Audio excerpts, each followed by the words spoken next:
Yun. Hi guys. Makululi. Yun. Nanggaling na tayo sa bahay ni Utol. Didiscuss niya rin yung plano niya dun sa contractor, kina Yu, kung ano yung papagawa niya. Okay naman yung usapan nila. So pauwi na tayo. Medyo tinatama tayo na ito pero gaya nga sabi ko sa inyo kanina, parang hindi ako hantukin na konti. Ano tayo, pwede tayong kahit discuss natin. Yun nga, nanood ako kahapon yung mga news, mga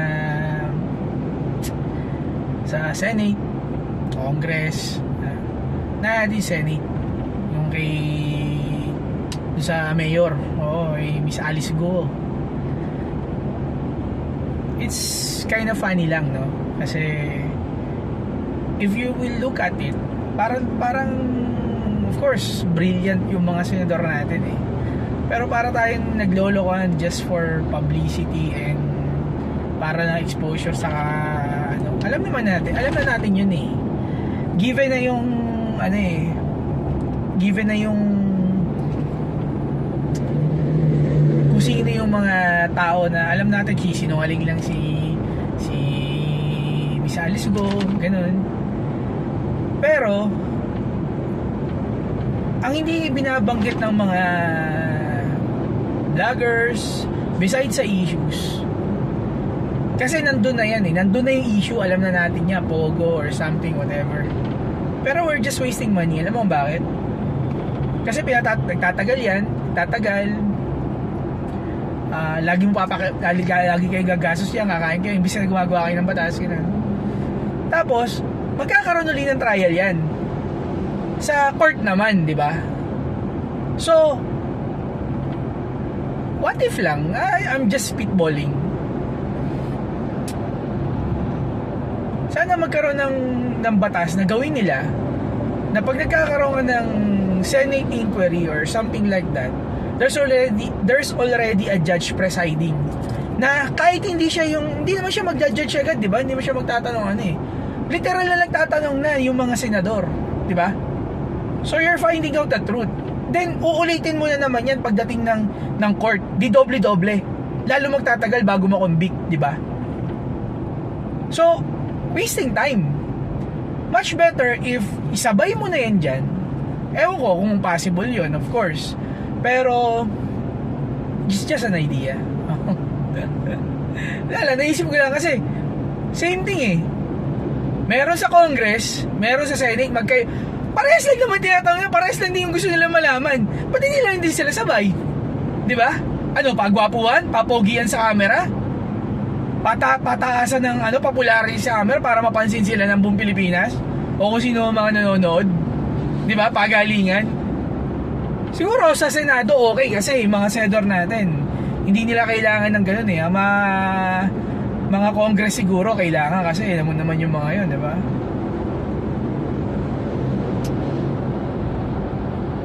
Yun lang, napansin ko yun kasi imagine mo to kung ano yung tinatanong sa Congress, ano yung inaalam nila sa Congress, natanong na ng mga senador, uulitin na naman kasi di ba, tingnan mo, ini-invite nila, pinatatawag nila sa Senado, then papatawag uli ng mga congressmen para exposure? Come on, you're just wasting people's taxpayers. Yung mga tax na binabayad natin, ginagastos nila yun araw-araw sa mga ganyan na after nyan i-discuss din sa court. So much better kung meron ng judge doon, di ba? May judge na doon, pailan mo na ng kaso, sabay mo na habang ginagawa yan, di nakakamenos tayong lahat, di ba? I don't know kung possible yun. Kasi alam mo naman sa Pilipinas, matagal ang justice system. Whether it's good or it's bad or it's the right or wrong, matagal. And since public scrutiny na naman yung ginagawa mo, public yan kasi kung nilalive mo siya, di ba? So ang mga tao kasi, whether maniwala ang mga ordinaryong tao, ordinaryong Pilipino sa mga nangyayari doon o hindi, the point is, you're trying to find out the truth, which is most probably 80 to 90% alam mo na yung totoo eh.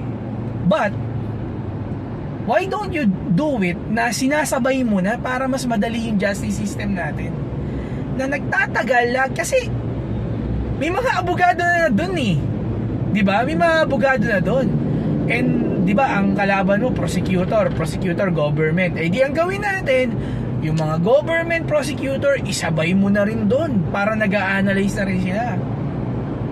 Of course, I'm not a lawyer, so hindi ko kabisado yan. I'm just laying an idea, giving an idea, or parang isip ko baka pwede, di ba?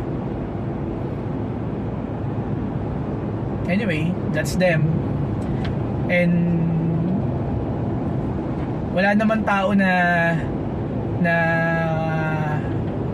siguro one in a million or one in a billion na pag may ginawa silang katarantaduhan na ganyan o kasamaan na ganyan, or hindi mo naman sa kasamaan o irregularidad or irregularities na ginawa na ganyan, eh aamin na ginawa niya at i-squill nila lahat nung kailangan nila i-squill. I don't think so. And even if Miss Alice Go or Miss is saying na biktima rin siya or victim din siya or possible na pinag-claim niya Pilipino pa rin siya.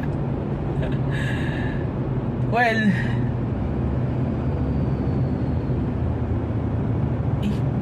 kung sinasabing may threat sa buhay niya, whatever you say it or not, there's a threat, right? Then better say it. Pero hindi talaga niya sasabihin. Walang matinong tao na ilalaglag mo yung sarili mo, di ba? Because you will not save anything eh. You will never save anyone if you scrutinize yourself and tell everything they want to know, even though na alam na nila ang sagot sa mga tinatanong nila. Gusto lang nila sabihin yung mga tanong na yon para malaman ng buong Pilipino na sila yung nagtanong, di ba? Mag-election eh, they need to.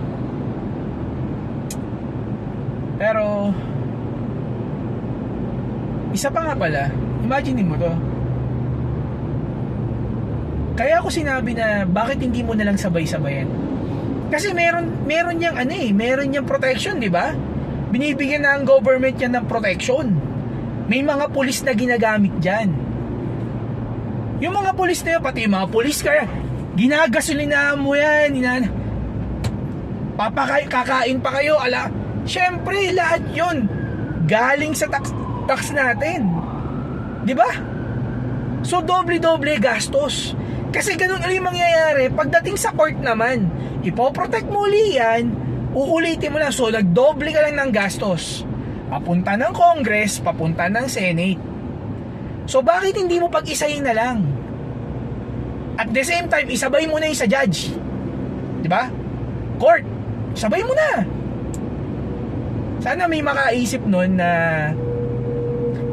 mabait yung matinong congressman, matinong, of course, senador, meron marami. Kahit papaano, kilala natin yung mga possible na pwede makaisip niyan. Or kung siguro, normal na vlog lang to, makuha nila idea. Baka pwede nilang gawa ng batas yan.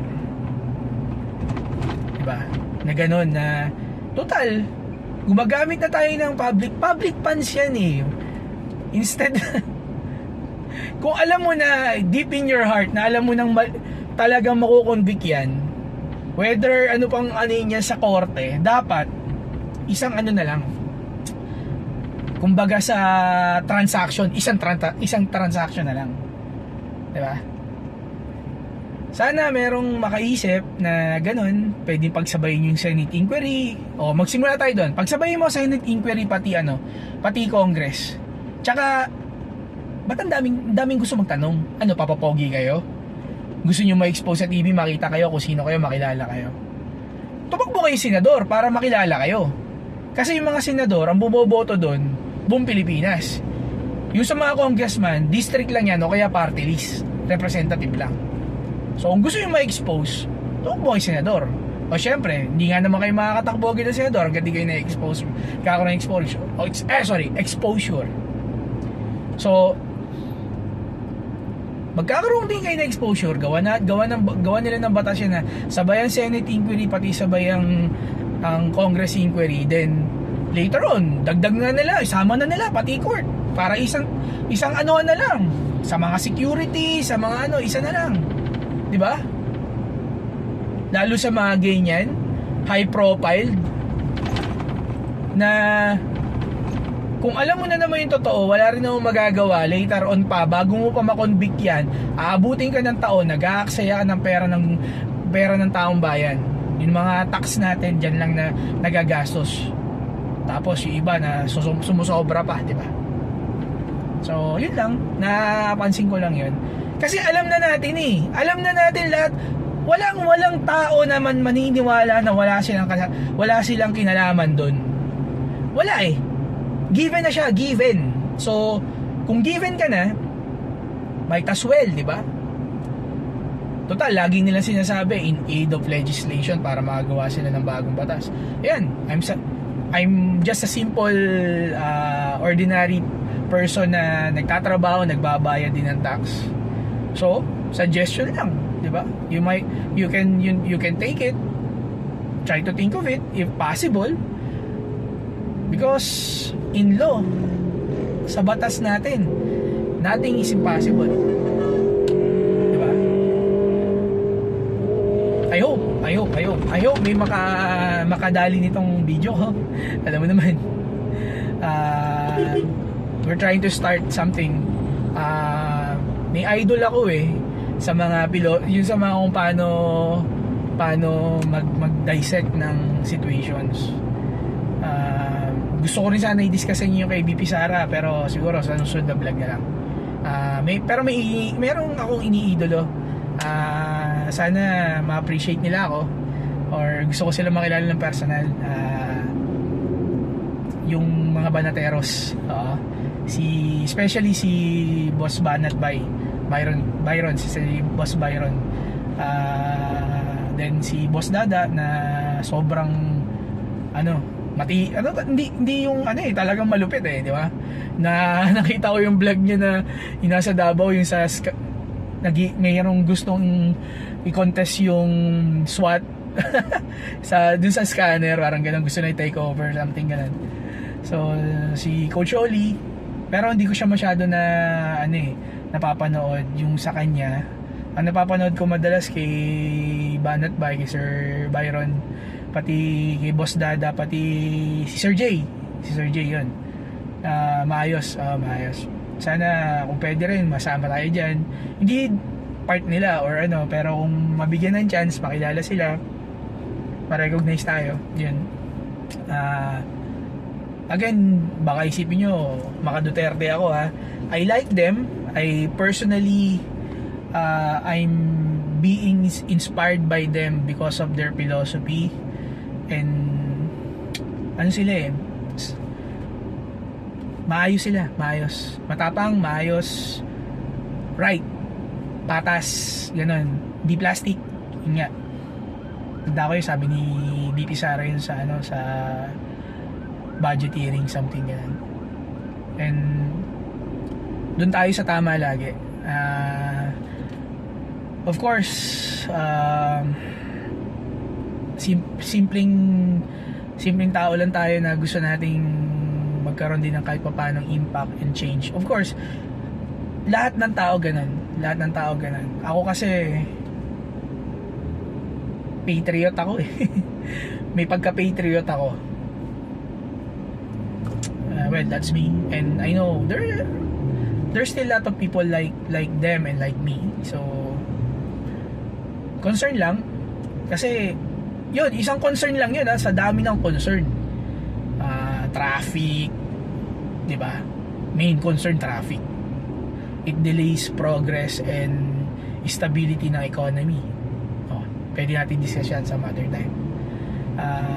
Again, I'm just starting. Of course, you start something because hindi naman ako ipokrito para hindi sabihin na gusto ko mag-earn, pero I'm just concerned whether someone views this video of mine o mapanood nila tong simpleng video ko na kaya ako nagbibideo, nagbablog kasi nagdadrive ako, ayoko rin tuwain dahil pauwi na ako. Panggabi tayo eh. Again, if given a chance, pa-subscribe naman po sa inyo, subscribe naman po, tapos pa-like na lang din po kung medyo marami akong kailangan po improve, suggestions po kasi cellphone lang gamit ko. Makol po, Makol TV, Makol po, just call me Makol, bro, sis, pare, pre, kayo bahala. Again, I'm just inspired of those people na napapanood ko rin, and medyo matagal ko nang gustong gawin to eh. Kasi being a patriot and seeing something na it's really totally wrong, na you need to stand up or something, even if it's just a simple, I'm just a simple person na concerned. So kung sino po makapanood nito, thank you. Tatlo yung video i-upload ko, not necessarily because kinakat-cut ko siya, kasi kanina nga sabi ko nga sa inyo, nag-meeting kami ng mga kapatid ko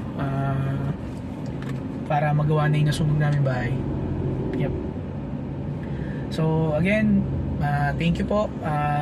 I'll try to do another vlog, ibang topic naman, pero if in case there are things na pwede kong sana pag nagka big bike na ako, magbi-big bike vlog din ako. Na-delay yan eh kasi malapit na mag-due si misis eh. So yun muna unahin natin kesa nang bumili ka ng hindi mo naman kailangan, di ba? Yun eh, luxury mo na yan para sa sarili mo. Darating naman ako dun eh. Mahal, kung mapanood mo to, pauwi na ako. Alam ko sa Friday pauwi mo.